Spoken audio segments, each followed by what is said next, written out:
Bishola,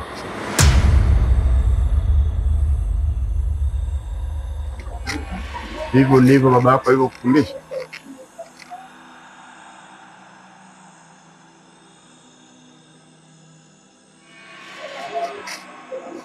Mbona unaanga kitoto sana? Wewe ulikuwa ni hatari?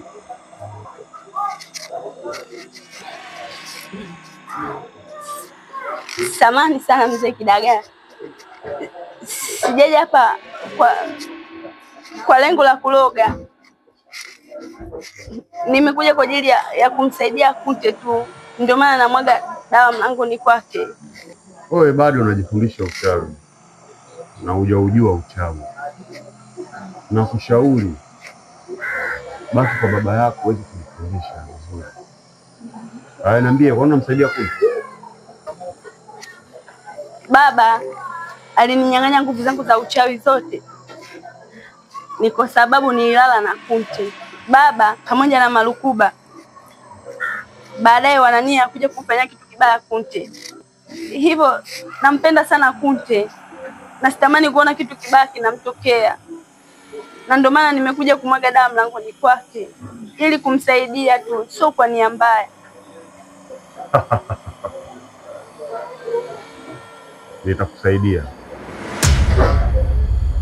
lakini si unajua mimi na baba yako ni wapinzani, na kama unavyojua mafahali wawili hawawezi wakazi kimoja,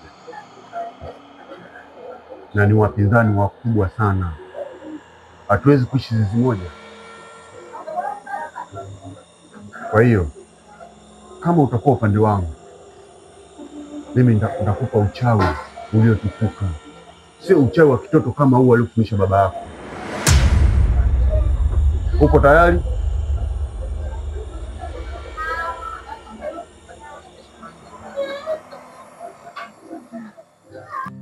Rafiki, unakula kitu kwangu. Nana amenipiga pale. Umemshaona? Amenipiga babaya. Siwezi kuivumilia hii hali. Bora tu tukatafuta nyumba nyingine ya kuishi.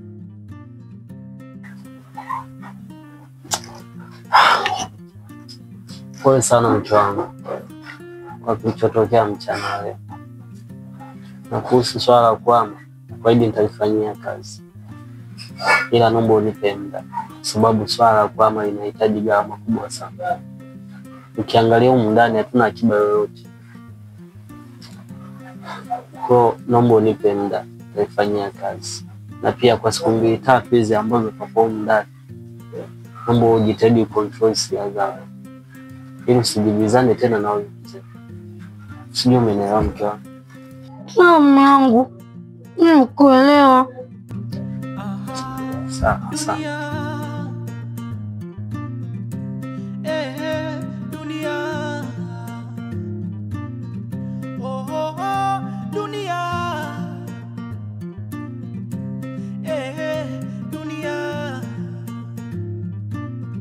Mbona unaniadabisha? Dunia majanga kwangu mimi, dunia matatizo kila kukicha, dunia huzuni ipo na mimi, dunia nimekosa jana na leo, nimekosa nimekosa jana na leo, nimekosa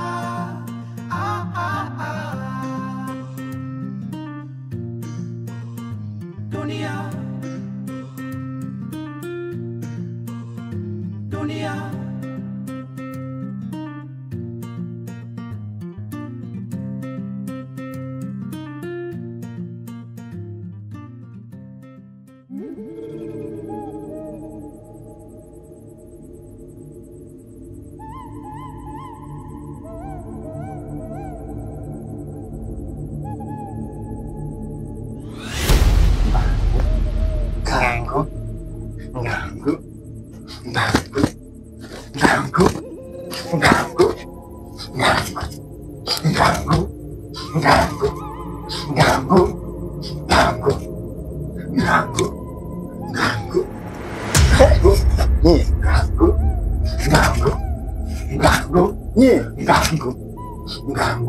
Nyie wajinga wawili.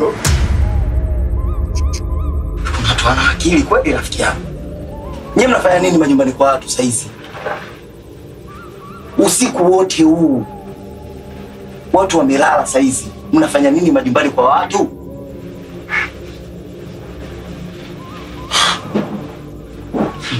Yaani mmeacha vitanda vyenu, mmeacha familia zenu, mnakuja mnafanya kumbavu wenu ndani kwa watu.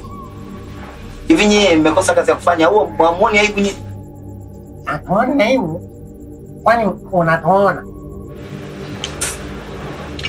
Kwa macho yangu mawili, wewe na mwenzio wapumbavu wawili, mnafanya nini hapa?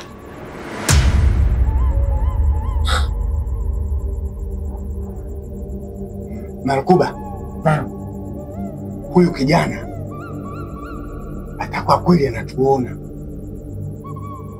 Hii ni soo. Tuondoke tusilembe.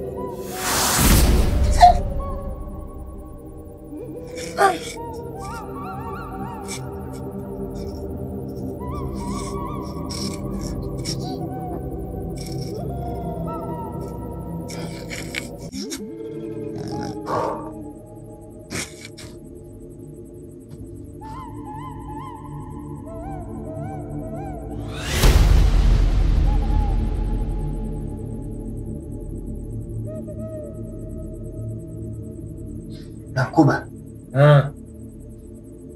Naona maneno ya Bishora yana ukweli ndani yake. Yule kijana ametoka kwao, wameaga.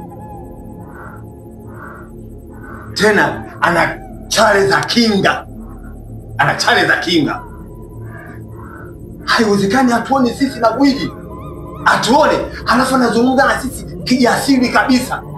Mimi nina wasiwasi na mzee Kidagaa ameingilia mchezo wetu. Haiwezekani mtoto mdogo kama yule atusumbue sisi. Mzee Kidagaa anahusika. Maneno yako naona yana ukweli. Yule Kidagaa ameingilia kati kazi zetu, na sheria zetu za uchawi haziruhusu kuingiliana katika kazi. Kwa nini yeye afanya hivyo? Basi jaribu kukaa naye chini, umuonye, umkumbushe, na kama hatakusikiliza basi tutamwadabisha. Sawa kabisa. Ila leo nilivyompania yule mtoto, yaani yule Kidagaa amenitoa kwenye lele, amenitoa kwenye mudi kabisa. Maana yake nilikuwa nimeshaandaa ila lake kuingia katika kitabu cha misukule yetu. Sasa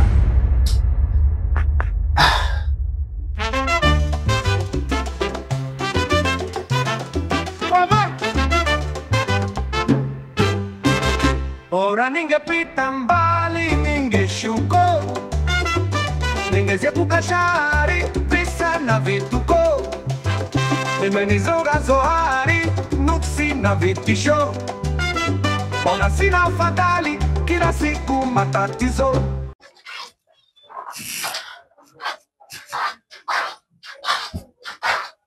Baba, chakula. asante.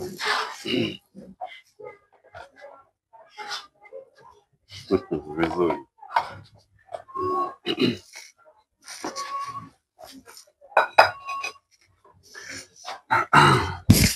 Leo Mwenyezi Mungu kanijalia, nimepata hela. Sasa kununua juisi, naomba kaniletee ile juisi ambayo ulikuwa unaisifia, sio ya pasheni, sio ya nini, baridi inaweza kushushia. Mzee Kidagaa, unaniuza mwenyewe. Halafu unataka nikujibu majibu mabaya, uniloge, sipendi. Kumbe unajua. Nilifikiri hujui na ungejichanganya tu ungeona cha mtamakuni. Haya, niambie. Mwasikia na mmeo umetoka kuhama. Mna mali? Kuhama? Hata kuhama. Acha uongo. Si nimekusikia hapa mnajadili na mmeo swala la kuhama. Sasa sisi tunaongea tu kama tunao. Sisi tukasikiliza mbele bado tuko sana tu. Utaona sasa kama mtahama. Haya, makazi mema.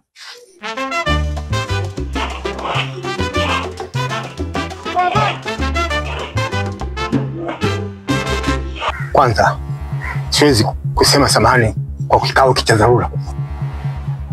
Kidagaa, nimekuita kwenye kikao cha dharura. Nataka tuongee, tupange na tukubaliane. Na najua lazima tukubaliane tu. Mzee Zuga, nakusikiliza, ongea. Mimi na mambo mengi ya kufanya. Nilimtuma binti yangu Bishora aje afanye kazi yake ya kwanza kwa mpangaji wako, kumchukua yeye akamlimishe, lakini ilishindikana. Hakuifanya kazi ya Bishora. Nikajua ni uzembe wa mwanangu. Baada ya hapo tukajipanga mimi na Marukuba, tukatoka ili tukatimiza ile kazi ya kumtoa yule mpangaji wako kwenda kumlimisha usiku kucha shamba. Tulipofika chumbani kwake, tunataka tuanze kazi, yule kijana aliamka na kwanza kutuuliza, hamna kazi ya kufanya? Alitoa maneno makali kwa aibu. Nikaambia Marukuba tuwe sio tuondoke. Mimi na Marukuba tukaondoka. Baadaye nikafikiria, nikaona hii sio kazi ya yule kijana. Huyo atakuwa ni mzee Kidagaa, tukaingilia kati. Uhasimu wetu kwenye mambo mengine, sio kwenye kazi ya kichawi. Kwa nini ufanye ujinga kama huo? Unajua sherehe zetu za uchawi?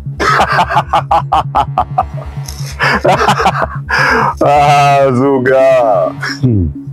Kumbe mlimshinda yule kijana. Mzee Zuga, inaelekea wewe uchawi wako ni wa kitoto. Na ndio maana imekupelekea wewe kumshindwa kumloga yule kijana. Nilijua hapa umenitia kitu cha maana. Kumbe unaletea upumbavu wako. Hebu achana na mimi bwana.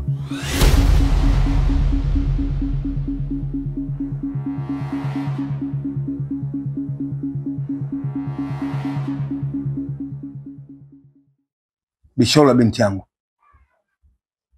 leo niona bora nikwambie ukweli. Naomba unisamehe makosa nilolifanya la kukunyang'anya pembe la nguvu ya uchawi. Naona maamuzi yale nimefanya ni maamuzi ya hasira, lakini sikupaswa na kunyang'anye pembe ile, sababu tulishaanza kazi. Usijali baba, tuko pamoja. Mimi na mzee Kidagaa tuna uadui mkubwa sana katika hii kitongoji, hasa kwenye kazi zetu za uchawi. Kwa sababu mimi nimeanza uchawi nikiwa bado mdogo kabisa, kijana. Yeye ameanza uchawi akiwa uzeeni, tena uchawi wake wa kununua. Mimi sio uchawi wa kununua, mimi ni uchawi wa kulisi. Sasa katika taratibu zetu za uchawi lazima pawe na kiongozi. Sasa kwenye mtafuta kiongozi wa wachawi, mimi nilikuwa mgombea na yeye alikuwa ni mgombea. Kwenye uchaguzi mimi nikashinda. Sasa yeye hataki kuongozwa na mimi. Kwa hiyo ule uadui unaendelea.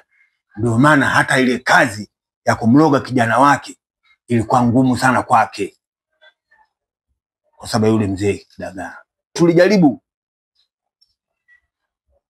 kwenda kumloga, lakini tuliaibika na tukafedheka.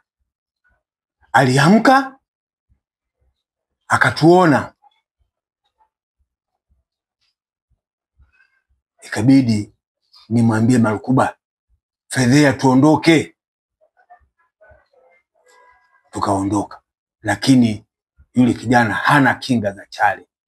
Ni mzee Kidagaa ndo anaingilia kati ili tushinde kumloga.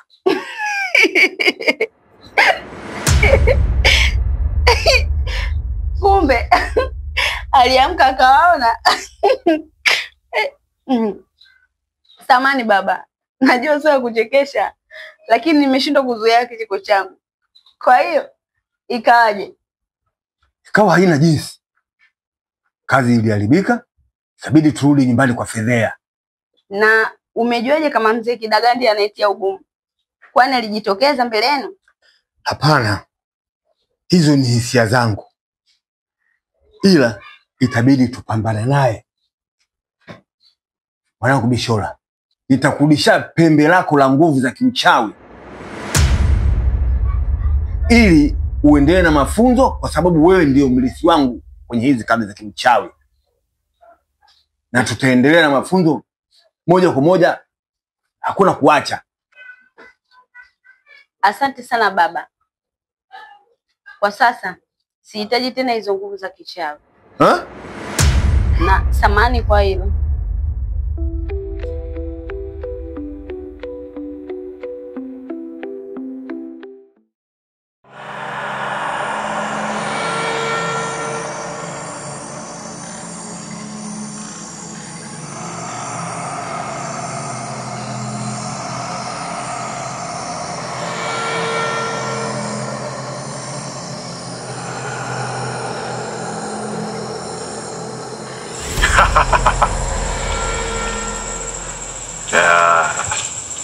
Safi sana Bishola.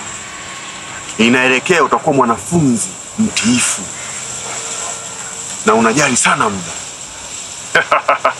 Safi sana. Asante sana mwalimu wangu Kidagaa. Nina hamu sana na ni tamaa yangu kuwa mchawi kubwa sana. Bishola, babako alikufundisha kupaa na kuyayuka? Ndiyo, alinifundisha. Lakini kwa sasa siwezi, kwa sababu nguvu zote zilikuwa kwenye lile pembe. Na hapa umekuja kwa miguu? Ndiyo mwalimu wangu, nimekuja na miguu. Sasa leo nitakupa mafunzo, sio yale ambayo alikupa baba yako, uchawi wa kizamani. Nakupa mafunzo ambayo wewe sehemu yoyote ukitaka kwenda unaenda. Kitu chochote unachokihitaji unakipata kwa mwafaka. Na ukitaka kuingia chini ya ardhi na kutembea unaweza. Na utakuwa unasikiliza mtu yoyote sehemu yoyote akiwa anaongea.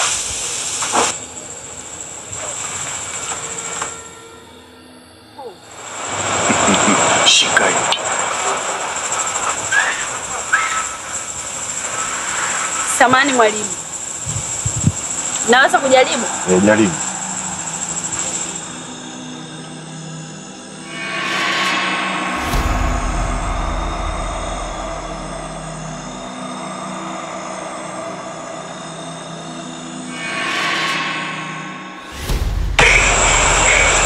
Mwalimu, asante sana.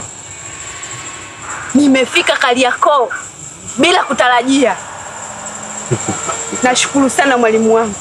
Umenipa kitu kikubwa sana katika siku yangu moja ya mafunzo kuliko huko nyuma nilipojifunza kwa baba yangu.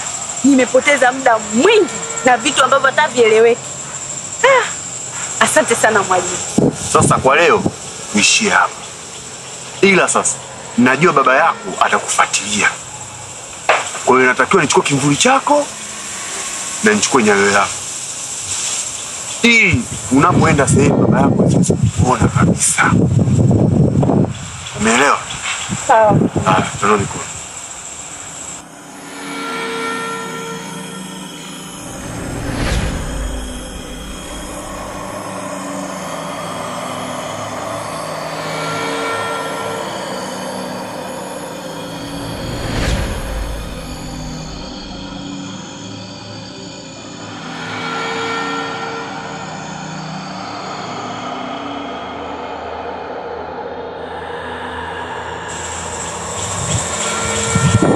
Sasa hapo nimeshachukua kimvuli chako na nimechukua unyayo wako. Kwa hiyo baba yako hawezi kukuona sehemu yoyote utakayotaka kwenda. Wewe nenda huko huko. Asante sana mwalimu. Na naweza kuondoka maana nina hamu sana kutumia uchawi wangu. Na kwa sasa hivi ninapaa, sio kuyayuka chini tena. Unaweza kaenda.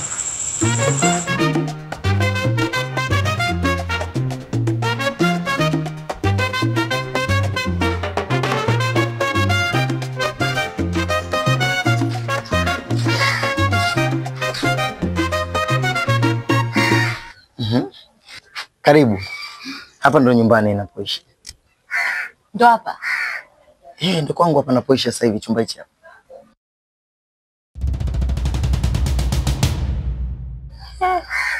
Bibi, kwa ndo umeamua kuja kupanga uswahilini huku kabisa? Ni kweli nimepanga huku, lakini kwa sasa hivi kutokana na hali yangu ya maisha, najua maisha ni magumu sasa hivi. Maana nimeamua kutafuta sehemu ya huku mtaani, vyumba vyenye bei rahisi, kama nimekuja kupanga. Sio mbaya. Ndio naanza maisha yake. Ongea. Haya, karibu basi. Kunte. Hebu njoo mara moja. Sawa, nakuja basi. Ngoja nimpeleke mgeni ndani. Hapana. Usiingie na wewe mgeni ndani. Njoo nisikize mara moja. Nenda tu.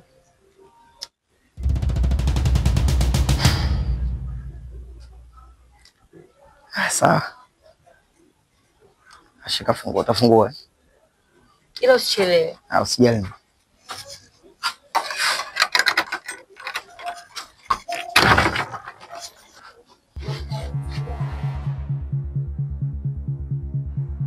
Masharti niliyokupa siku za nyuma wakati unahamia hapa kwenye nyumba yangu, natumaini unayajua.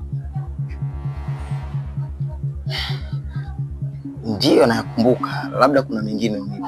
Lakini nakumbuka kwamba uliniambia nisitumie karafuu wala kitunguu saumu na wala kuchoma udi.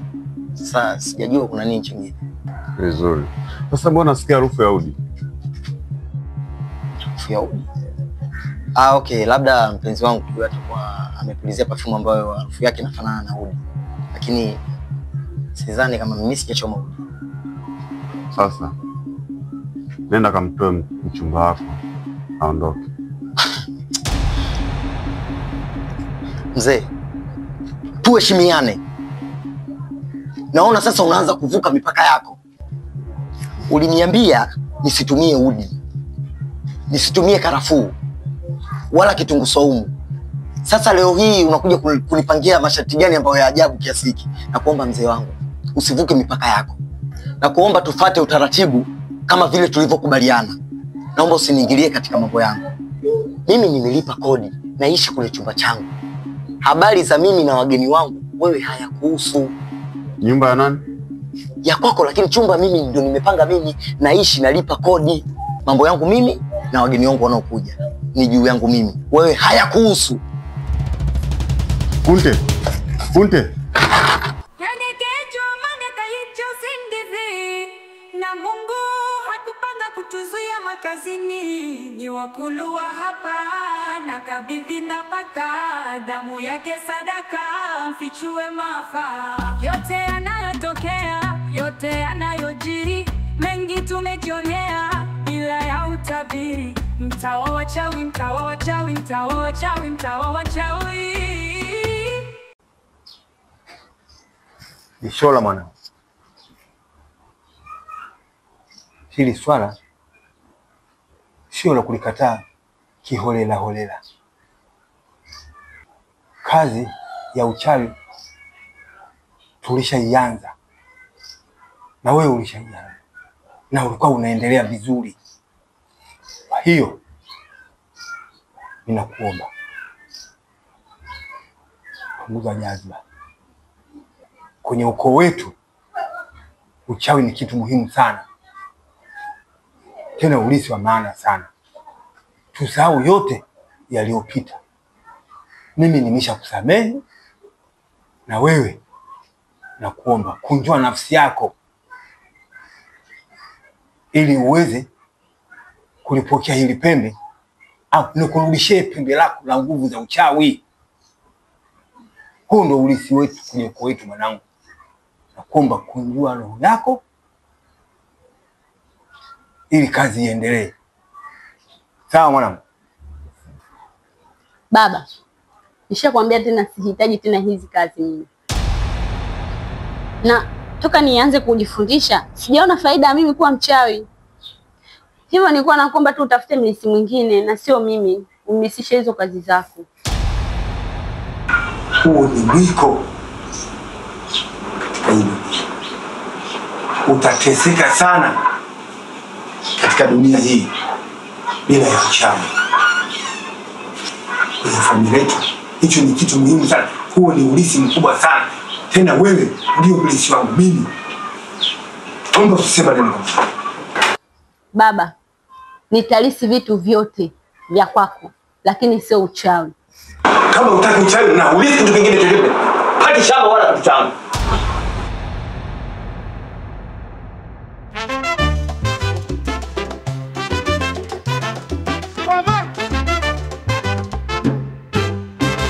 Bora ningepita mbali, ningeshuko, ningeziepuka shari, visa na vituko, nimenizoga zohari, nuksi na vitisho.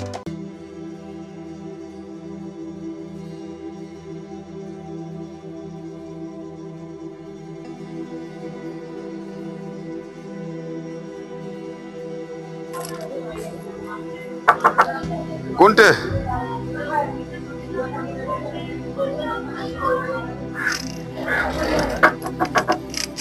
Kunte. Kunte. Wewe mzee kuna nini? Mbona umekuwa msumbufu kiasi hiko?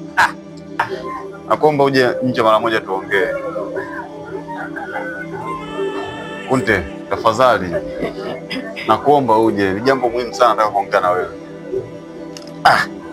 Kusumbuana.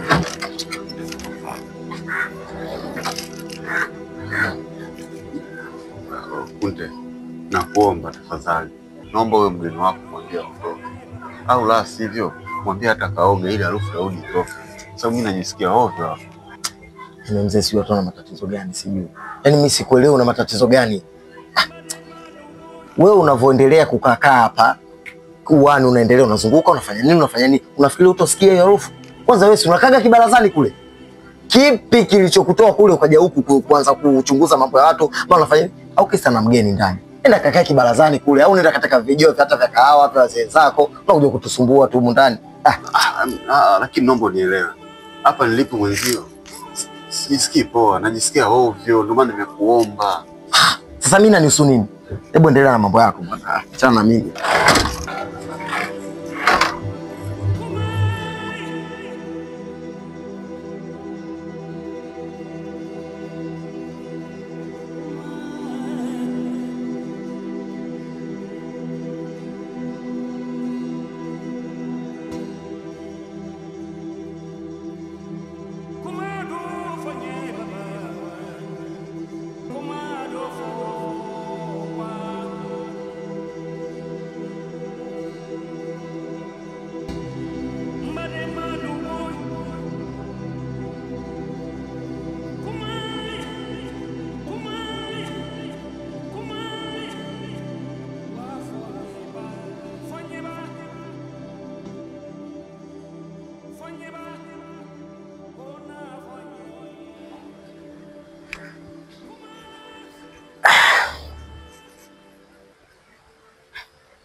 Vipi?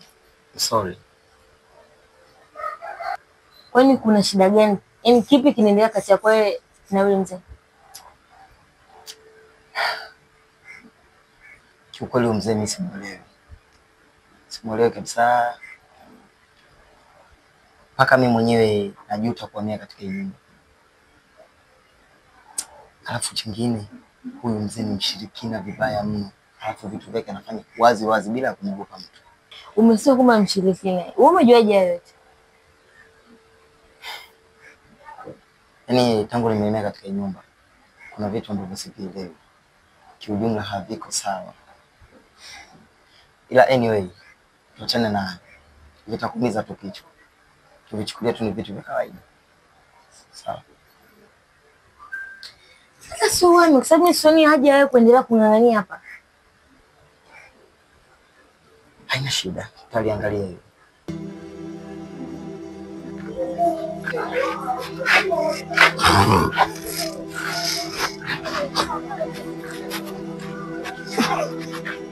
Aisha.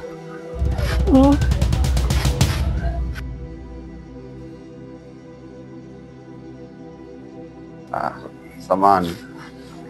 Nilikuwa naomba umgongee Kunte, umwambie amtoe mgeni wake. Kuna nini kani? Na kwa nini namtoe? Mgeni wake amekuja, kwa hiyo ana harufu ya udi, na mimi nikisikia udi najisikia ovyo kabisa. Kumbe harufu ya udi inakuumiza eh? Sasa baba, mtu yuko na mwenza wake ndani. Mimi naanzaje kwenda kumsumbua kumwamsha, lakini siwezi kwa kweli. Kinataka kapatikana.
Hatari.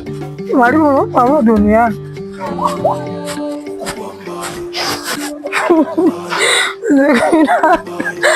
Ukijogale. Yomana. Pole.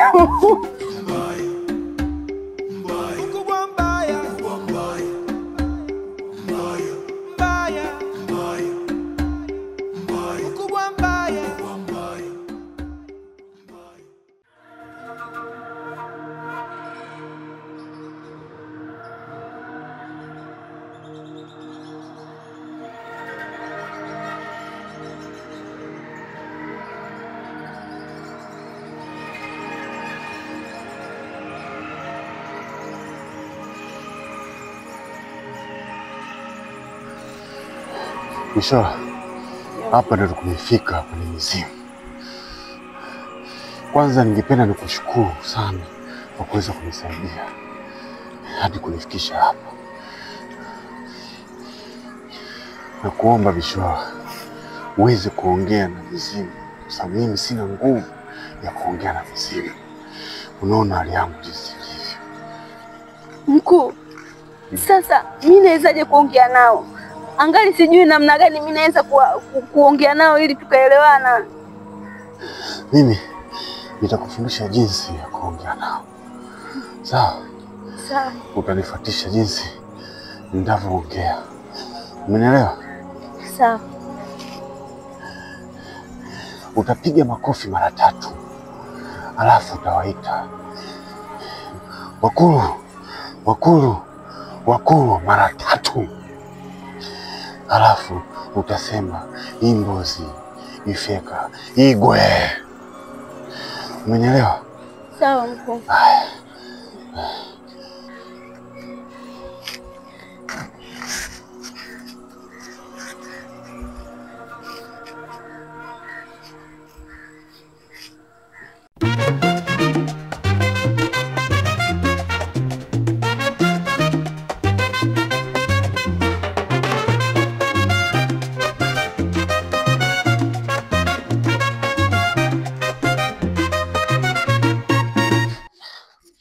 Mke wangu, mchukua udi. Naomba kauchome haraka haraka kabla huyu mzee hajarudi. Yaani nataka leo akirudi awe na hali mbaya kweli kweli. Maana tumeshajua madhaifu yake na tunatakiwa tuyatumie vizuri sana ili kumtesa. Na leo nataka atoke damu kweli kweli kuliko alipotoka jana. Na hapo ndo tutatumia hiyo advantage kumwambia kwamba kama anataka tuache kuchoma udi, basi akuponeshe leo leo. Na hapo ndio itakuwa ngoma draw. Hebu fanya haraka ukachome udi. Alafu hapo ukumbini ndo uchome zaidi. Sawa mume wangu.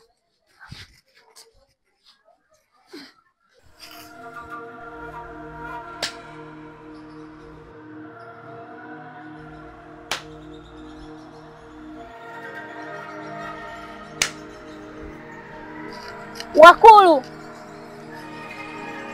Wakulu! Wakulu! Imbozi! Ifyeka! Igwe!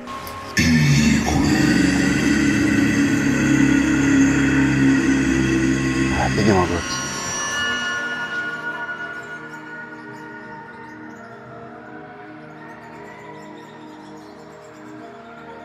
Mimi ni mwanafunzi wa Kidagaa. Hivyo mkuu wangu anaumwa, ana hali mbaya sana. Hivyo nilikuwa naomba msaada wenu ili apate kupona. Tulikuwa tunaomba mtusaidie. Kidagaa ametukosea sana. Majini wote wa ulinzi wametoweka. Mwache aumie. Wapangaji wake wote aliwaambia, lakini wapangaji wake wamekaidi maagizo ya mwenye nyumba wao. Ndio maana kimemtokea kitu kama hiki mkuu wangu. Nilikuwa naomba msamee na muweze kumsaidia.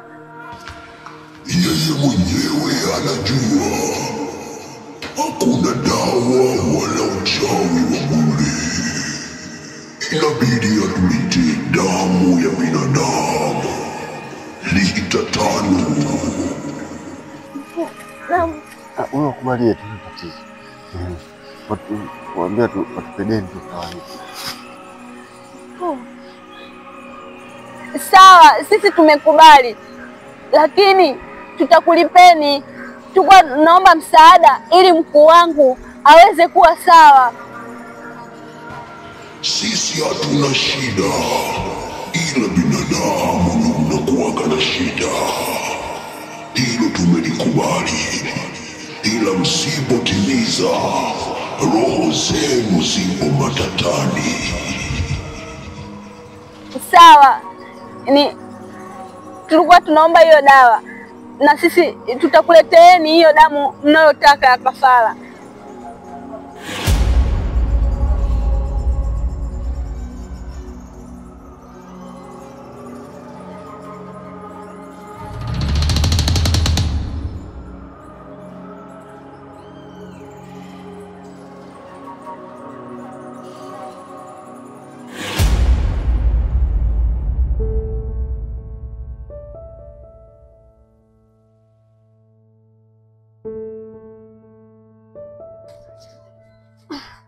Vipi tayari? Tayari mume wangu. Yaani hapo ukumbini hapo. Yaani ndo usiseme na hatari. Mbona leo moja itaitama? Sasa naomba pia usisahau kumwandalia chai ya kafu. Sawa mume wangu.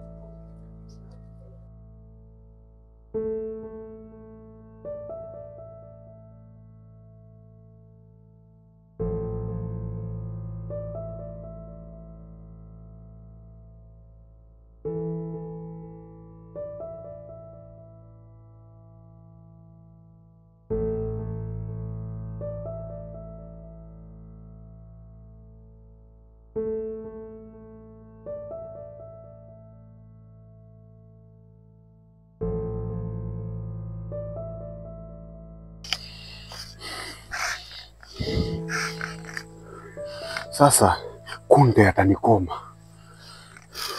atanijua mimi ni nani. Mkuu, nakuomba umsamehe Kunte.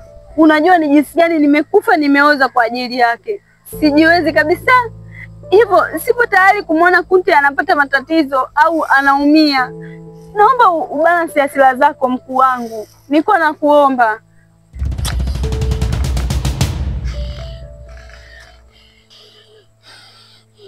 Ujinga sasa huu.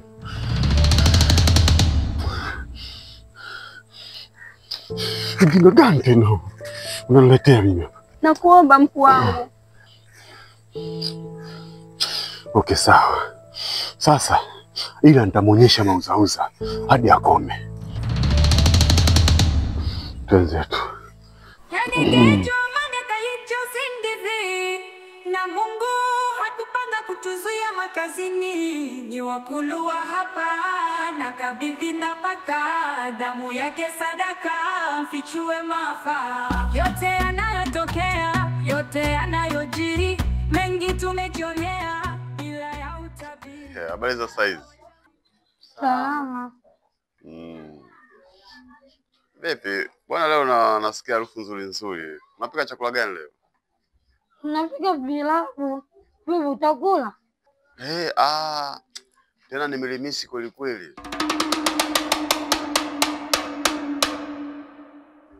Lakini baba, mimi kwenye pilau naweka vitunguu saumu. Hiyo hata ungeweka vitunguu zuena haina tatizo.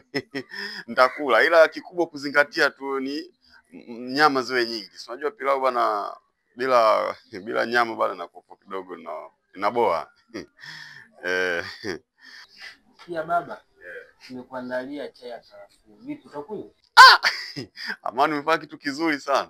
Maana kidogo kifua changu hakiko sawa na karafuu ni tiba ya kifua. Kwa hiyo ulivyofanya umefanya vizuri sana Amani. Nitakunywa.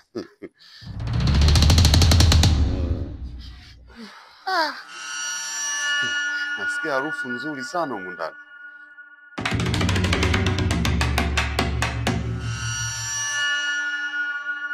Maana hata ule uvundo uliokuwa ndani umetoweka. Kwa hiyo mmefanya vizuri. Unanukia ni safi kabisa.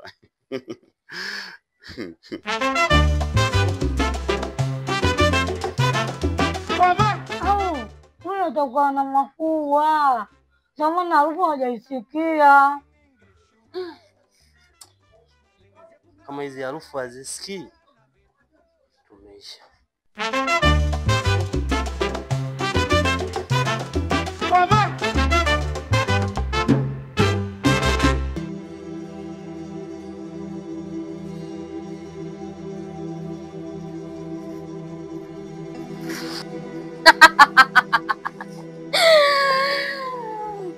Baba, mwanao haumwi wala hana tatizo lolote, wala hajarogwa.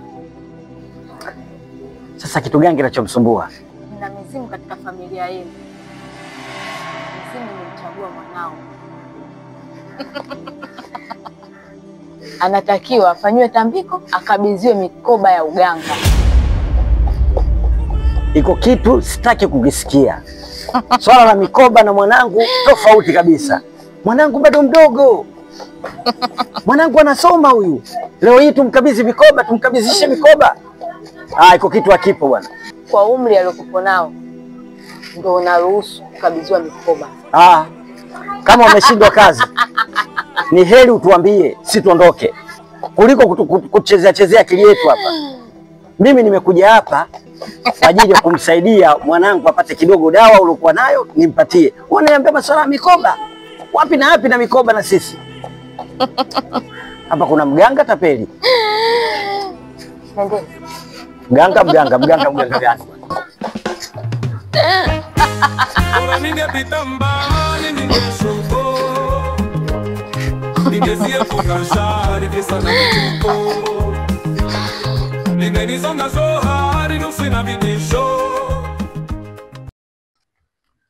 Niliongea naye lakini hakunipa jibu la moja kwa moja. Tena alionyesha dharau ya hali ya juu sana. Yaani nilimwangalia, nilishikwa na kitu. Lakini nikashindwa nini nifanye. Ankuba, sasa hivi mzee Kidagaa ana uchawi wa hali ya juu, hatumwezi. Yaani kwanza vile mzee Kidagaa hatumwezi. Inabidi niondoke nikaongeze uchawi. Lakini kumuonya ulimuonya? Niliongea naye. Lakini hakutaka kunisikiliza, akakanita kikao, akaamua kuondoka. Ndio maana nikamwambia hivi, lazima niende tukaongeze uchawi ili kuepukana na hizi dharau. Uchawi mwenyewe kapata ukubwani, sisi tumezaliwa nao. Salama.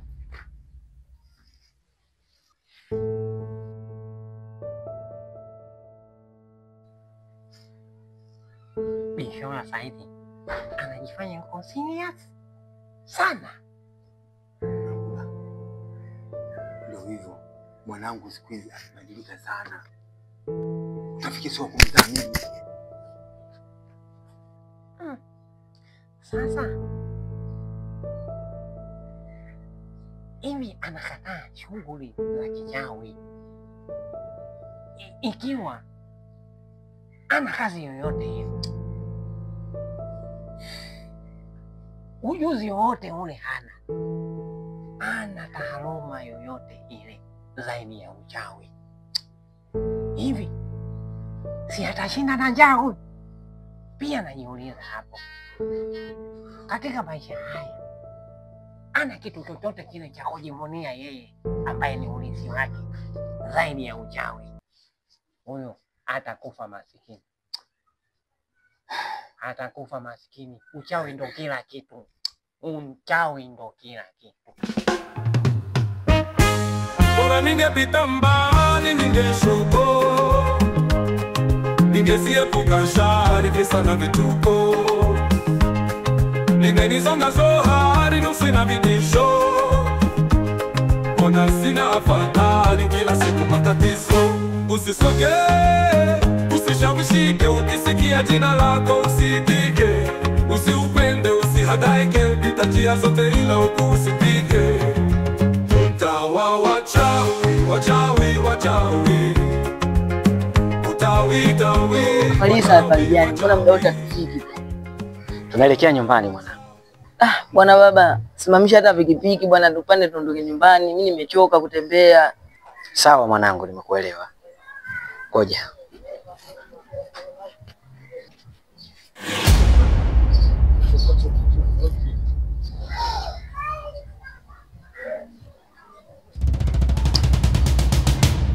Waleti sione. Angalia vizuri bwana, labda ipo.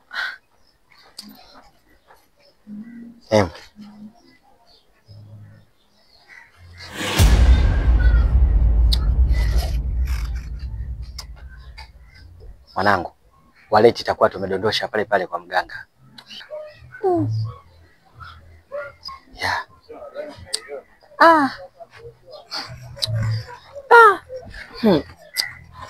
Asa baba kule mbali bwana mida. Mwanangu Apeche, nisikilize. Inatakiwa turudi kule kule kwa mganga. Itakuwa pale pale, haiwezi kwenda sehemu yote. Una uhakika? So tunaenda tu walitenia hata tuikuti. Itakuwa pale pale mwanangu. Niamini mimi. Twende basi. Kuna vitu vidogo hivi unatakiwa unielewe. Kule mbali saa. Bora ningepita mbali, ningeshuko, ningesiepuka shari, visa na vituko, ningenisonga zohari, nusu na vitisho. Mbona sina afadhali, kila siku matatizo. Usisoge, usishawishike, ukisikia jina lako usitike. Usiupende, usihadaike, pita njia zote ila ukusitike. Utawa wachawi, wachawi, wachawi, utawi, tawi, wachawi, wachawi. Hapa umefuata nini? Mganga, nilidondosha waleti langu. Kwa nimekuja kuliangalia kama umelihifadhi, maana lina pesa nyingi sana. Kwa kama umelihifadhi ndio nipatie ili tujue tunafanyaje. Sijaona waleti na wala hata wewe hauwezi kuliona waleti. Siku zote mkaidi afaidi mpaka siku ya Idi. Si umetaka kujua nguvu za mizimu? Sasa imekuonyesha. Bwana, usinitishe bwana. Kwanza una uganga wowote? Una chochote unachokifanya na uwezi kunitisha chochote. Wewe una uganga wowote? Sisi tumekuja basi tupate riziki. Kama ile waleti langu utaki kunipa, sitatembea kwa miguu. Wewe mganga maandazi. Huyu vipi huyu? Tondoke mwanangu. Sawa. Kapeli huyo. Sawa.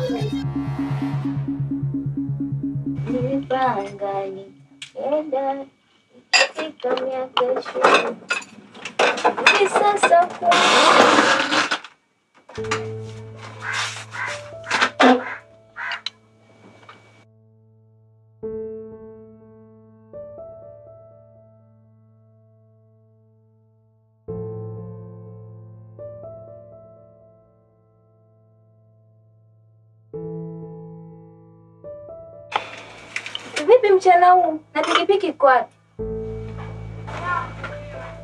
Pikipiki imeharibika. Imeharibika? Kwani ile pikipiki ilikuwa mbovu? Hamna, pikipiki ile mimi nimechukua mzima tu. Lakini nashangaa tangu pikipiki ile nimechukua mimi. Kila siku majanga. Leo asubuhi nipo Mkundini pale amekuja abiria, nataka nimpakize. Kila nikiwasha pikipiki magoma kuwaka. Nikaamua nipeleke kwa fundi. Baada ya kuipeleka kwa fundi akaniambia kwamba oili ndio imezingua. Kwa hiyo inatakiwa shilingi 20,000 ili kanunuliwe mpya. Na gharama yake ya kutengeneza shilingi 8,000. Na mimi hapa sina hata mimi.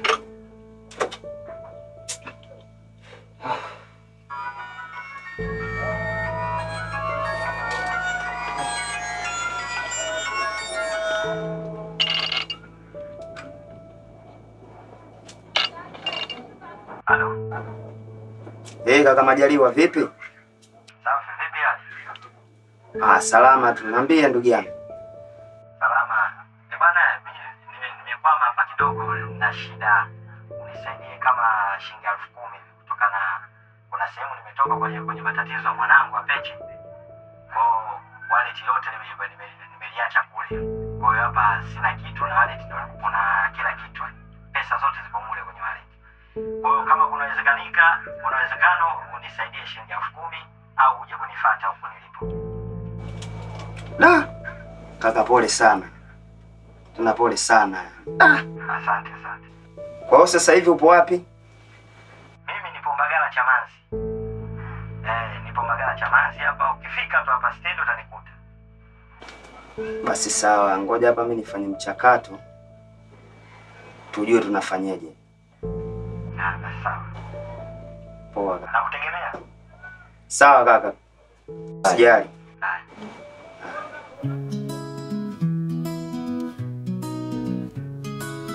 Tutaweza sikuanguka, waweza nyanyuka. Hata palipowekwa tutaweza livuka. Siku mbaya ikupita ifa. Lolote laweza kukuta ikupita ifa. Siku mbaya haikupita ifa.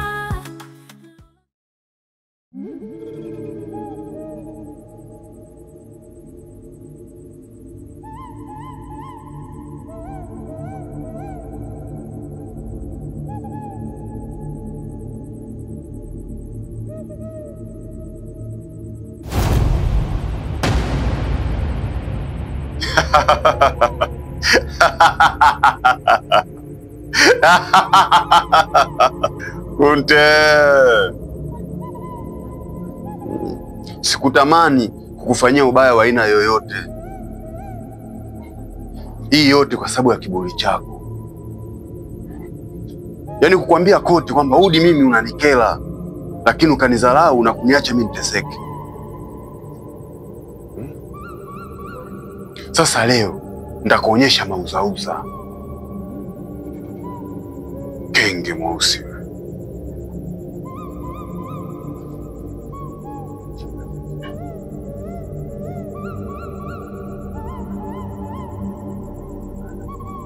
Hii itakuwa ni fundisho kwa wale watachoambiwa wanakataa. Nakupa masharti, unashindwa kuyatimiza. Kwa kipi ulichokuwa nacho? Jinga.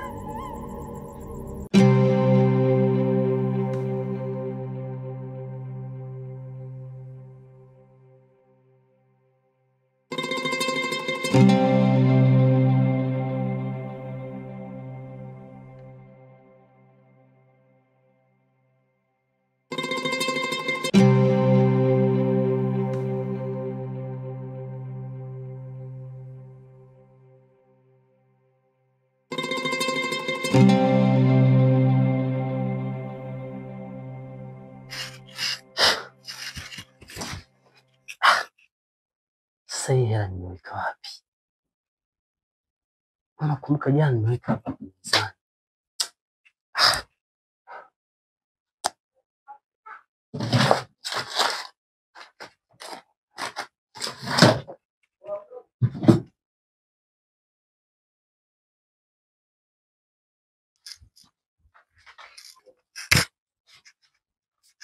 Aisha, ile hela iliyokuwa hapa mezani umeihamisha? Hapana, sijaihamisha. Kwani hujaiona? Mimi sijaiona, ndio maana nakuuliza. Na hapa tayari nishaongea na dalali. Na tayari tushaongea na mwenye nyumba kwamba leo nenda kulipia. Afu hela ionekane. Sasa mimi sintaonekana mtu wa ovyo. Hebu jaribu kuangalia kwenye mifuko ya suruali uliovaa jana. Nimeshaangalia. Hebu jaribu kuangalia wewe. Labda mimi nitakuwa nina wengi.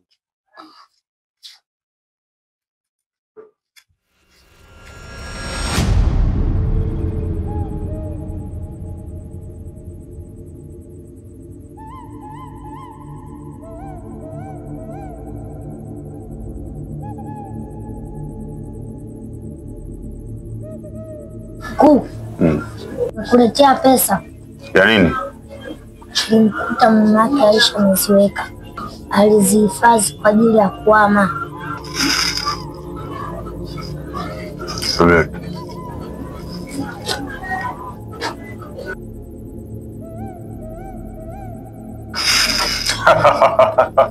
Kazi nzuri. Na kwa sababu umenifurahisha, sasa hivi utakuwa kijakazi tena. Utakuwa msimamizi wa miskule yote. Lile shamba langu la bondeni, wewe ndio utakuwa kiongozi wao. Alafu lingine, hakikisha unamfuatilia na Kunte. Tumeelewana? Anapoweka chukua, unaleta. Sawa mkuu. Na hii kazi yako ya chuma ulete imenifurahisha sana. Leo utakula sahani ya peke yako, chakula kilichojaa machicha. Umeelewana? Mkuu. Endelea na kazi zako.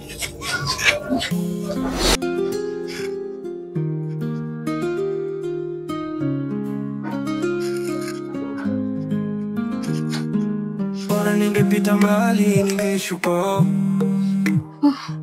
Ningezipuka shari, visa na vituko.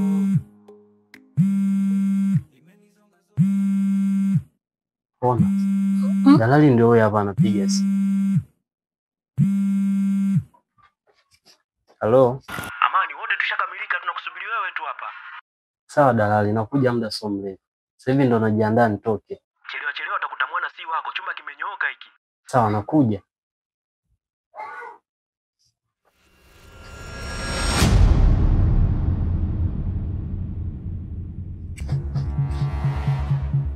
Aisha, humu ndani tunaishi wawili tu, mimi na wewe. Dirisha halijatobolewa wala mlango hujabomolewa. Na hakuna mwizi yoyote aliyeingia humu ndani. Na jana hela nimeweka mezani, na wewe uliiona. Wewe ndio mtu wa kwanza kuamka. Tafadhali Aisha, naomba uache ujinga. Naomba nipatie hiyo hela nikalipie kodi. Mwanangu, wewe uchanganyikiwa nini? Mimi nikuibia pesa wewe? Kweli mimi? Pesa mimi ambayo mimi naijua ni ambayo kwenda kulipia kodi, kwenda kulipa na kwenda kwenye simu ambayo yenye amani. Mimi naweza kufanya mambo kama haya kweli mimi? Mimi mwenyewe nimechoka na mateso kama haya. Umechoka na imani hizo bana. Samahani mke wangu. Nisi kichwa changu hakipo sawa.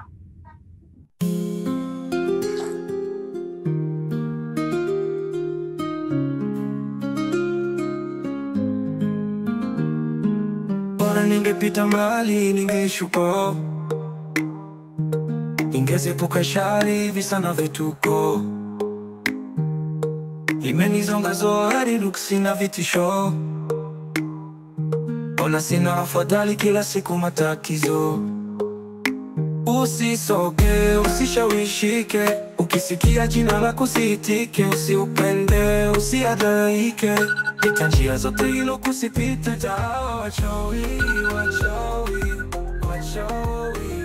Tawa wachawi, wachawi, wachawi, wachawi. Tawa wachawi, wachawi, wachawi. Tawa wachawi, wachawi, wachawi, wachawi.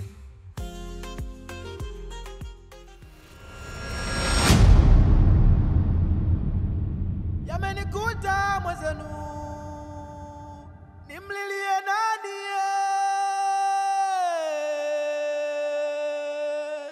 Ukubwa mbaya, mbaya, ukubwa mbaya, mbaya. Nani alinywa kipara? Oa, humu ndani nasemaje? Kama kuna mtu yoyote aliyeninyoa kipara kipindi hapa tupo nimelala, na walai vile atoki mtu namuua mtu humu ndani.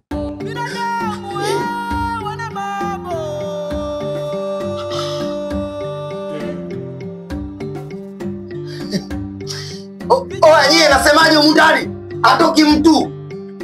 Nyie shamba kama mtakuwa nyie ndio mmeninyoa kipara kipindi hapa nimelala, atoki mtu. Bravo.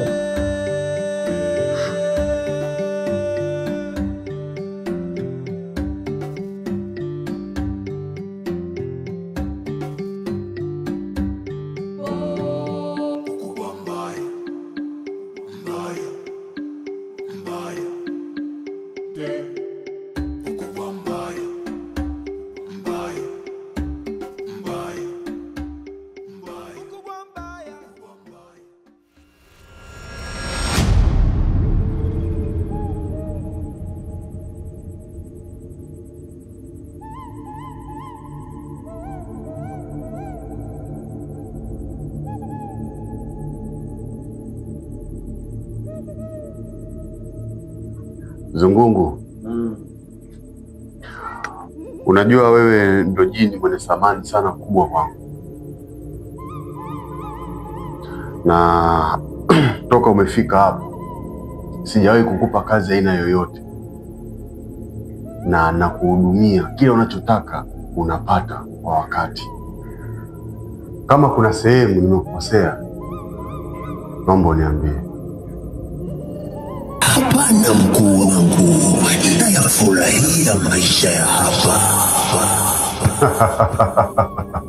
Vizuri sana, nafurahi kusikia hivi. Sasa kuna kazi nataka nikupe, nami nahitaji kufurahi kama jinsi ninavyokufurahisha wewe. Ndiye mkuu wangu, unataka nifanye nini hili nikufurahishe mkuu wangu? Kuna binti mmoja alikuja na mpangaji wangu, anaitwa Tunu. Nataka huyo binti uende kwa mwingia kwenye mwili wake, umwendeshe kama ninavyotaka mimi. Nahitaji niwe naye na anipende mimi tu, hakuna mtu yoyote mwingine, na niwe naye maishani mwake. Naomba umlete aje kuishi hapa na mimi maisha yake yote.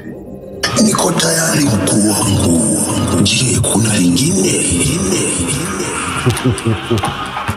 Hakuna lingine zaidi ya hilo. Sawa mkuu wangu, nimekusikia. Nipatie zawadi yangu ili nianze kazi. Shika. Na Mungu hakupanga kutuzuia makazini, ni wakulua hapa na kabidhi na paka, damu yake sadaka, fichue maafa. Yote yanayotokea, yote yanayojiri, mengi tumejionea bila ya utabiri. Mtawachawi. Tayari nimeshamuona Tunu, ana umri wa miaka 24, ana urefu wa futi 5, uzito wake ni kilo 65, anaishi Mabibo hosteli, block namba 6. Anapenda kuogelea, anapenda na kucheza muziki, anapenda rangi ya papo pamoja na pinki. Na kwenda kumnyamula sasa hivi. Nakwenda kumnyamula. Niseme tu ukweli kutoka ndani ya moyo wangu, nina wasiwasi sana kati yako wewe na Kunti, na hisi tu mkuu, unaweza ukamfanyia kitu kibaya Kunti.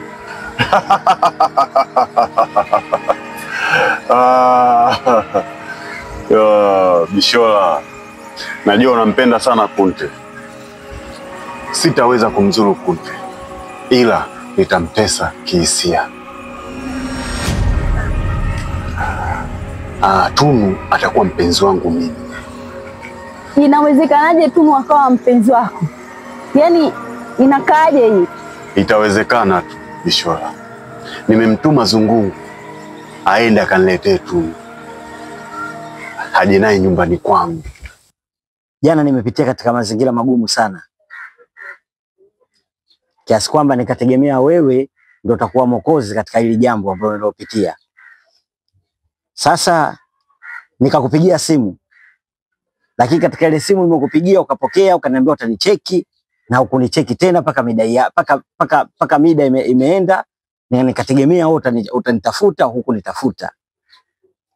Mimi jana nilipoteza wallet yangu, na wallet nimeipoteza, nikategemea ndugu yangu unaweza ukaniokoa katika ile jukumu, lakini cha ajabu hakuna chochote.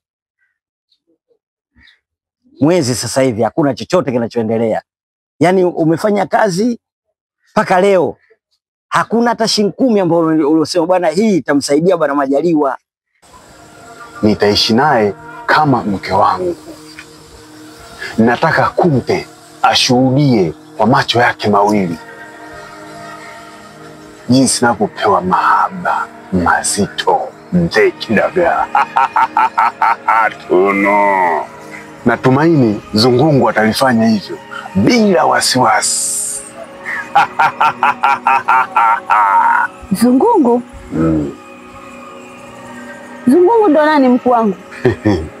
Zungungu ni jini wangu niliyomnunua kwa bei ghali sana, na huwa nikimtuma kazi abahatishi, anafanya kama nilivyomwagiza. Kwa ukimtuma vizuri kabisa anafanya mkuu, bila shaka yoyote.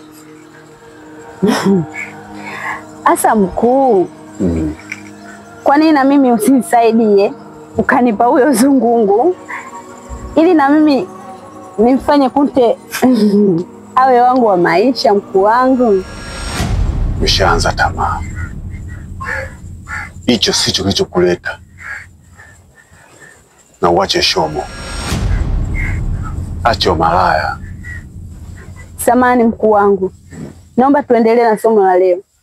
Hiyo ndio lilokuleta katika kitu chake, katika hiki kitu unachonipa, basi Majaliwa kimsaidie. Umeshindwa. Mimi unafikiri nitapata wapi? Mimi naitegemea chombo changu kipo kinafanya kazi. We unafanya kazi, basi na mimi nipate kile unachofanya kazi unitumie mimi kinisaidie.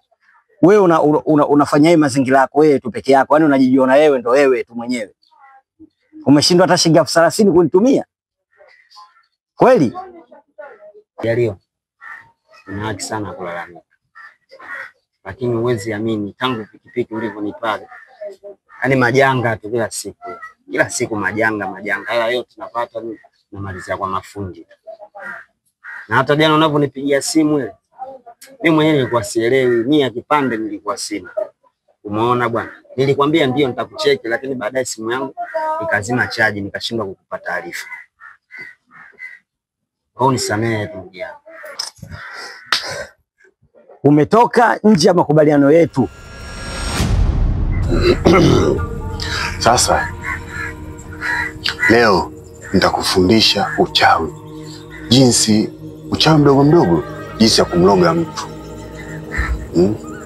Na jinsi anavyoumwa, ataumwa mgongo, umeona, miguu, kiuno na kichwa. Hata akienda hospitali hawezi kugundulika na umwa, hata wapime vipi. Sawa? Sawa mkuu. Halafu nitakufundisha jinsi pia ya kumponya. Sawa? Sawa. Kwa hiyo piga magoti.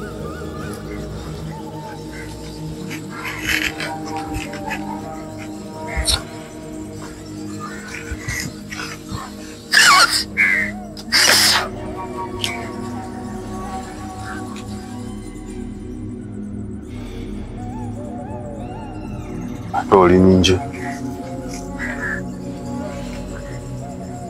Toa ulimi. Toa ulimi kabisa. Hebu toa ulimi, achia ulimi.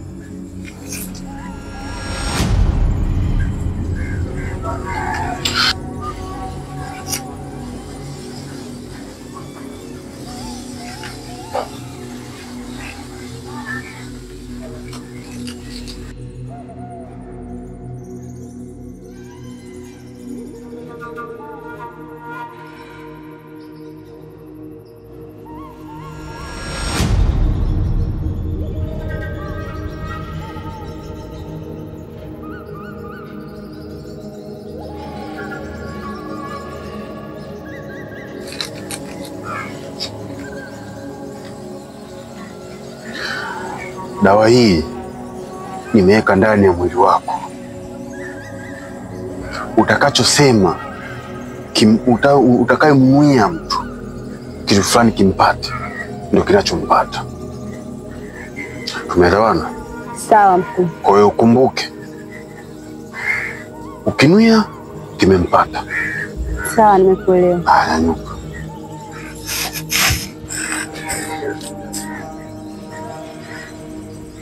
Nilikuwa naomba nikuage mkuu wangu.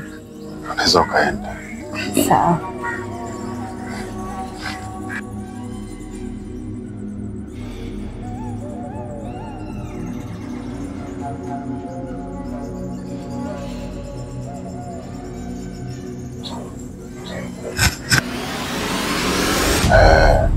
Ana kitu natafika mbali. Pikipiki nimeukabidhi zima. Wewe unasemaje pikipiki imekuwa mbovu? Yaani inaonesha zaidi shairi. Wewe ni gegedu. Amini usiamini, wewe ni gegedu. Kwa mtu wote atakukabidhi chombo chake, alafu utafanya vitu kama hivi hapo, hawezi akaafiki hata siku moja. Cha msingi nahitaji chombo changu. Tutoke mguu mosi, mguu pili. Twende paka kwa wewe fundi. Si umeelewa?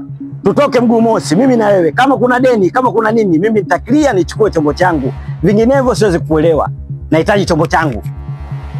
Nyanyuka babu. No discussion, tutoke babu.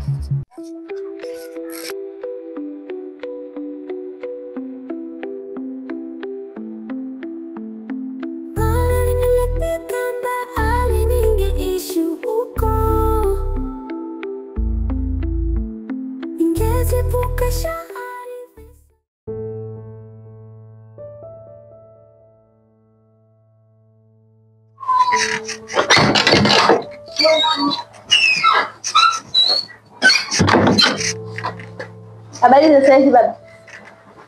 Salama. Bishora. Unatoka sasa hivi Bishora? Nimetoka hapo nyuma kwa shoga yangu. Shoga yako? Bishora. Naona sasa hivi mienendo yako ya uzuraji imekuwa mingi sana. Wala kutulia utulii, toka umekataa. Ukitoka asubuhi unarudi mchana. Ukitoka mchana unarudi usiku. Hivi Bishora mwanangu, hivi kuna kitu gani unachonificha sasa? Baba, hapana, sikufichi kitu chochote. Nimetoka hapo nyuma kwa shoga yangu, nilienda kupiga story. Kuna kitu kinachoendelea. Sasa kwa sababu umekataa urithi wa kazi yetu, naona uhuru uliokuwa nao kizidi kiasi. Sasa utashinda hapa ndani muda wote. Pale utakapokuwa na safari muhimu lazima uje uniage. Baba, kwani kuna kitu nimekukosea? Mbona unaniwekea vipingamizi vingi kama hivi? Kuna haja ya kuniuliza ulichonikosea.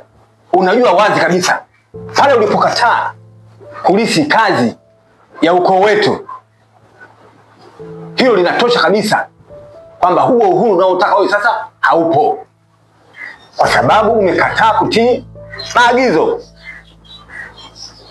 Kwa hiyo utakaa hapa ndani, uhuru unaotaka haupo. Nione sasa utoe ngwara zako, peleka. Kenge we.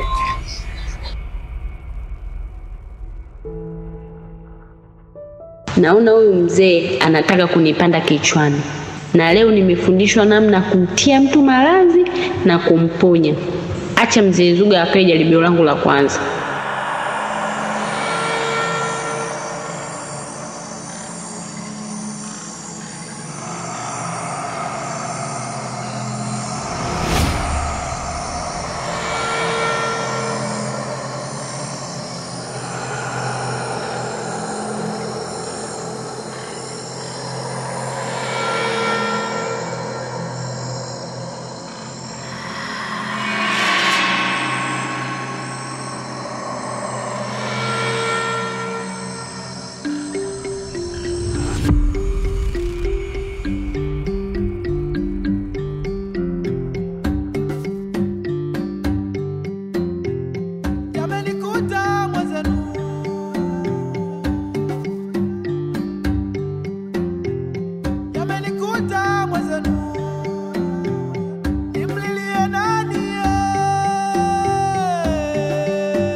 Kidagaa, nimetoka mbali mrefu sana kukufuata wewe. Na si kingine, haya yote ni mapenzi nilionayo juu yako.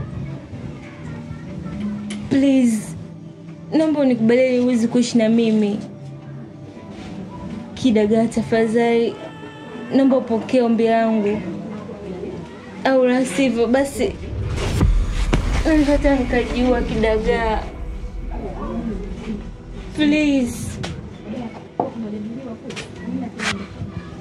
Uko tayari kufuata maagizo yangu?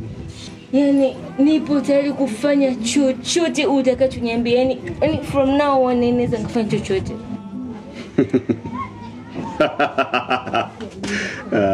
Tunu. Sasa basi, kama kweli unanipenda kutoka moyoni, nahitaji uwe na mimi. Sihitaji uwe na mtu mwingine yoyote. Na kuanzia hivi sasa, ukimwona Kunte, muone kama takataka. Uko tayari kwa hilo? Nipo tayari kufuata maagizo yako. Je, kuna kingine labda? Mbona na haraka sana? Unawashwa na nini? Haya, twende kwa kiole kitanda chako.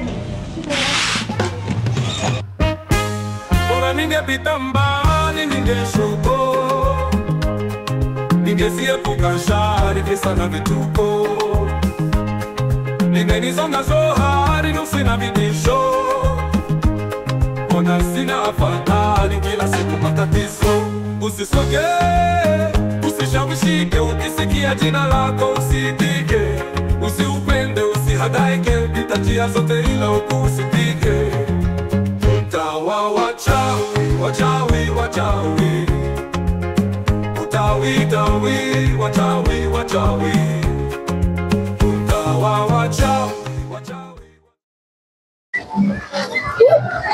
Sasa kwa nyumba kuna huduma pikipiki nyumbani. Bumu ameshindwa kufuata makubaliano yetu ya mkataba. Kwani nini ameshindwa kufuata katika makubaliano? Tokea nimkabidhi pikipiki hakuwa hata siku moja kuniletea pesa. Kwa nimeona hakuna budi, bora nikachukue chombo changu. Hapa nilipo nimetoka kwenda kufuata kwa fundi. Kwa nimeona bora nikaende kukichukua nirudishe nyumbani. Usiupende, usihadaike, pita njia zote ila usipite. Utawa wachawi, wachawi. Mganga, sielewi ni kitu gani kilichonikuta, lakini nakuomba unisaidie niweze kumjua aliyeninyoa kipara, kwa sababu usiku wa jana kuamkia leo nimeamka nimejikuta sina nywele, ina maana nina kipara. Naomba unisaidie kwa namna yoyote ile niweze kumjua, isije siku nikafanyiwa kitu ambacho, kwa sababu nimenyolewa kipara bila mimi mwenyewe kujua. Sasa siku naweza nikafanyiwa jambo lingine la ajabu na mimi mwenyewe nisijue. Kwa mganga, ninachokuomba, nahitaji nimjue huyu mtu yani na ni kwa nini amefanya hivi. Please. Hebu angalia. Hapa nitakuangalizia huyo mtu aliyofanyia hicho kitendo. Ila sisi kwa kaida yetu waganga uwaga haturuhusiwi kusema au kumuonyesha mteja mtu aliyemfanyia ubaya. Kwa sasa siwezi kukuonyesha. Nitaangalia alafu nitakuchukulia dawa, nikukabidhi uende ukajifanyie dawa ili upate kinga, hivyo vitu vingine visikurudie tena. Kinga nahitaji, lakini nilichokuwa nakitaka angalau nijue nani aliyenifanyia hicho kitendo. Alo nikimuona I say hilo ndo tatizo ambalo tunalikataa sisi waganga. Ndio maana tumezuiliwa kuwaambia. Tunafanya dawa, tunawakabidhi na mnaenda kupata tiba. Ila swala la kusema labda tuwaangalizie na tuwaonyeshe, naweza ukachukua hasira za karibu, ukaenda ukamfuata yule mtu ukamfanyia kitendo kibaya, matatizo yanakuja kwa sisi waganga. Kwa hiyo inabidi tu nikufanyie dawa.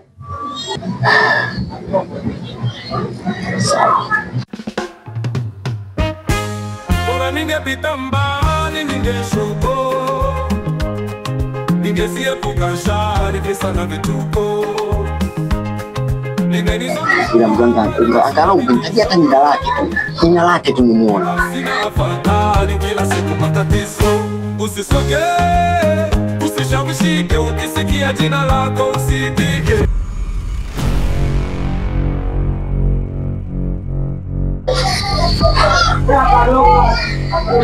Kijana aliyekufanyia hicho kitendo, yani ni mtu ambaye ameshindikana, ni mtu mzito.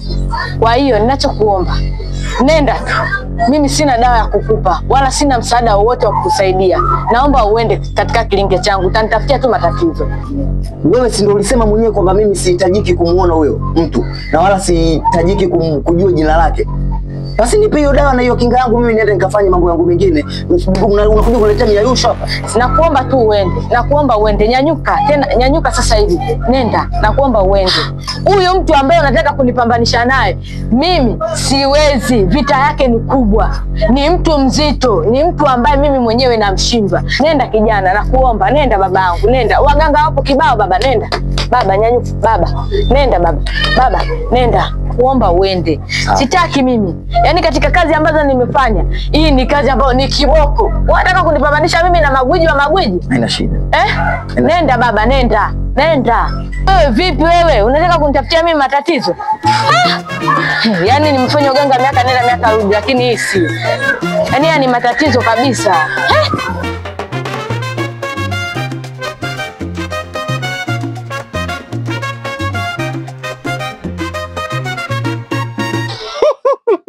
Jirani, habari yako? Salama. Jirani, nilizoea kukuona yeni toko chombo lidondo. Nimezoea kukuona, lakini leo unashangaa upo mguu mosi mguu pili, mguu mosi mguu pili. Hilo ndo linalonishangaza. Vipi? Umepaki? Maana sio kawaida yako. Haikuwa yangu, mwenyewe amechukua pikipiki yake. Bwana, yani umekuwa kama lori ambalo limetolewa Samithela. Umepooza! Yani umepooza, yani umedoda kiasi kwamba mpaka kichefu-chefu. Mimi nilikuwa najua kwamba ile pikipiki ni ya kwako. Kumbe si ya kwako. Yani nitaka nishangae. Wewe bumu, wewe bumu, wewe bumu. Wewe na pikipiki, wapi na wapi? Hata ufanana nayo, hata uendani. Tupo sawa sasa. Makuba, sikiza nikwambie. Nini? Unachonifanyia chote mimi najua. Najua wazi kabisa kwamba wewe ni mchawi. Tena ni mchawi sana. Sasa unachonifanyia hicho, unachonifanyia, tutaonana wabaya. Mimi sasa hivi sikufumbii macho. Nishakuvumilia sana, nimekuchoka. Sasa ama zako ama zangu. Mpumbavu mkubwa. Yani mimi unitishi wala hunibamaishi. Yani wewe mtoto mwenyewe mwepesi, Halafu unanipiga mkola mimi. Sasa tutaonyeshana. Kati yako wewe na mimi hapa tutaoneshana. Umenielewa mwana mdogo? Wewe nenda tu bwege wewe. Unitishi kwa lolote. Nitakuonyesha kenge wewe. Bora ningepita mbali ningeshuko, ningesiepuka shari visa na vituko, ningenisonga zohari nusu na vitisho. Mganga, hii tatizo la kupotea hela limekuwa likijirudia mara kwa mara mpaka tunashindwa kuelewa. Pia hii nyumba tunayoishi ina matukio ya ovyo ovyo na hatuwezi kuvumilia. Kiukweli tumechoka. Tunatamani tuhame lakini tumeshindwa. Tunaomba tusaidie. Ngoja niwaangalizie niyo tatizo lenu la upoteaji wa hela humu ndani kwenu. Alafu nitawaambia.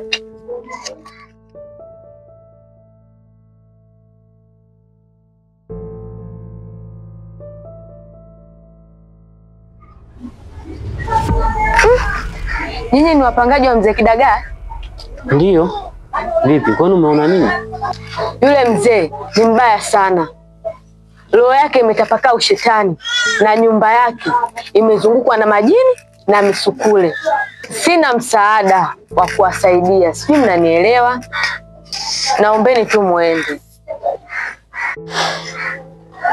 Asa, haya yote tunajua na tunafahamu yote tunayoongea. Sasa unavyotufukuza sasa tunaenda wapi? Utakuwa tutendee haki. Kwa uganga wako sisi wanyonge tatusaidia nani jamani? Wanyonge kama sisi tujiwezi. Na ndio maana tumetoka huko nyumbani wakuja kwako tusaidie. Ile nyumba ina mambo. Hatulali, tunaishi Katavu. Tufanyie mpango tu. Sisi tuhame bali tuende kutoka kwenye ile nyumba. Yule mzee alikuwa anaishi na familia yake. Watoto wawili, wa kike pamoja na wa kiume na mjukuu. Yule mtoto wa kiume alitolewa kafara yeye pamoja na mama yake kwa ajili ya kununua majini. akabaki na mtoto wake wa kike pamoja na mjukuu.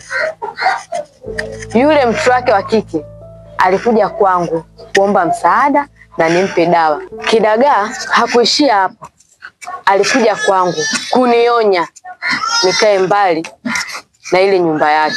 Akija mteja yoyote anayetokea mule ndani nisimtibie na wala nisishughulike naye.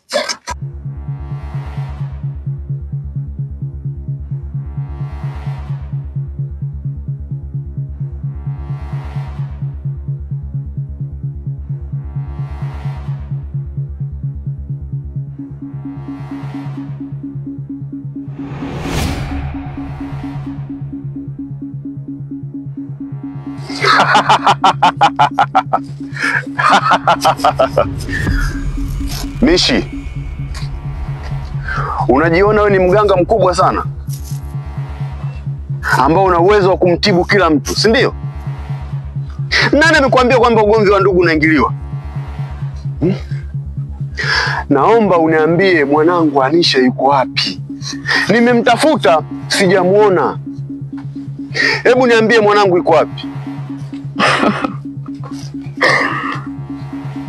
Sikia mzee Kidagaa, siku zote katika dunia ni rahisi sana kumjua mtoto mbaya kuliko mzazi mbaya.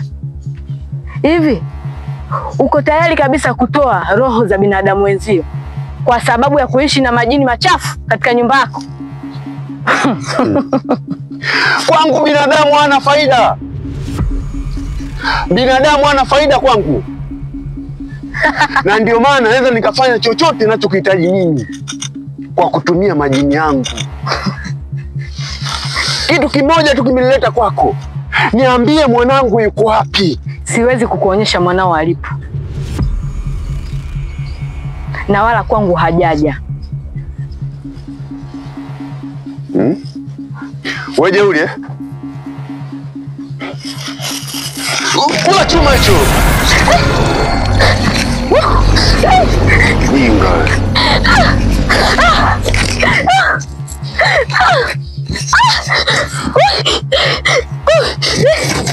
Jinga wewe. Mimi ndo mzee Kidagaa kama ulikuwa unifahamu.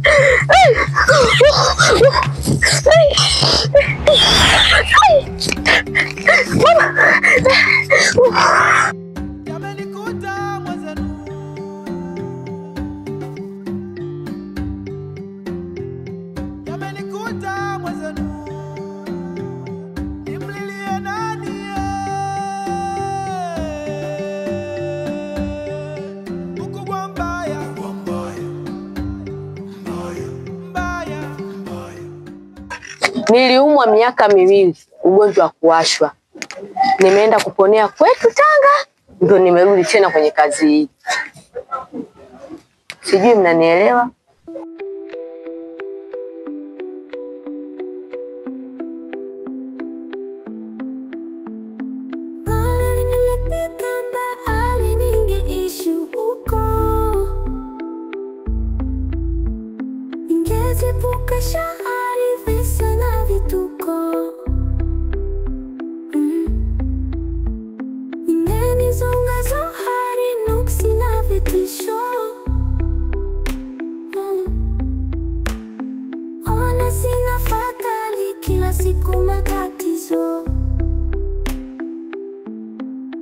Usisoke, usishawishike, usikie jina lako usitike, usiupende, usihadai, kipita njia zote.